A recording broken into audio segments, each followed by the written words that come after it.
Il y a 2 raisons à la venue de Jean-Luc Mélenchon en Lozère ce samedi 28 septembre. La première est officielle. Le leader insoumis compte marteler son appel à la destitution d'Emmanuel Macron. Depuis la nomination de Michel Barnier au poste de Premier ministre, qu'il juge contraire aux résultats des élections législatives, le fondateur de la France insoumise pousse pour que la proposition de résolution déposée à l'Assemblée nationale soit adoptée. Elle sera examinée en commission des lois le 2 octobre. Quelques jours plus tôt, cette virée lozérienne est donc l'occasion de faire monter la pression d'un cran. La seconde est officieuse, car il est difficile de ne pas voir dans ce déplacement rural une réponse à une polémique qu'il a lui-même provoquée fin août aux Amalfi. À Valence, l'ancien socialiste animait un atelier autour de la créolisation, ce concept hérité du poète martiniquais Édouard Glissant.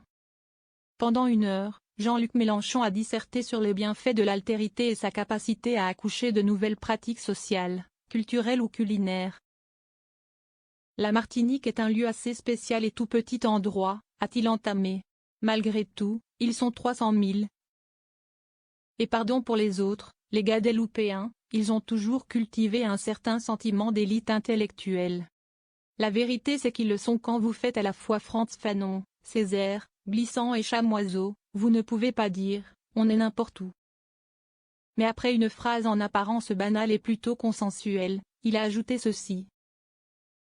En Lozère, vous n'avez pas ça, vous n'avez juste qu'à vous en rendre compte. Excuse. Peu après la mise en ligne de cet extrait sur les réseaux sociaux, les habitants de ce département coincé entre l'Aveyron et l'Ardèche se sont sentis offensés.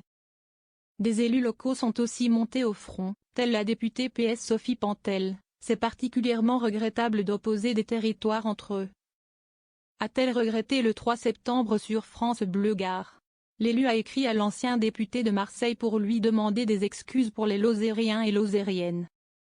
Elle en a profité pour glisser les noms d'hommes et femmes illustres de Lozère, qui ont marqué le territoire mais aussi la nation française. Aucun territoire ne mérite autant de mépris, avait aussi tranché la sénatrice socialiste Guylaine Pantel.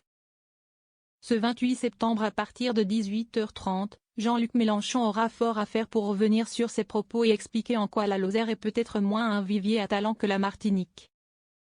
Il y a 1 an, il faisait déjà référence à ce département, expliquant lors de la présentation de son livre Faites mieux que les habitants des zones rurales sont confrontés aux mêmes problèmes que ceux qui vivent en ville, aggravés par la distance. Le désert médical de la Lozère est le même que celui de la Seine-Saint-Denis, ajoutait-il.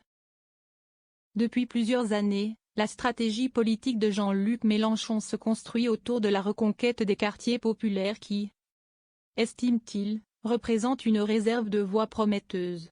Mais il est accusé en retour de négliger la ruralité et les villages. Son premier détracteur s'appelle François Ruffin, fort de son slogan autour de la France des bourgs et de celle des tours. Le député de la Somme a rompu bruyamment avec la France insoumise au début de l'été et reproche à ses ex-camarades de laisser le RN prospérer dans certains coins ruraux et populaires du pays. En Lozère, le triple candidat à la présidentielle va donc cocher la case rurale.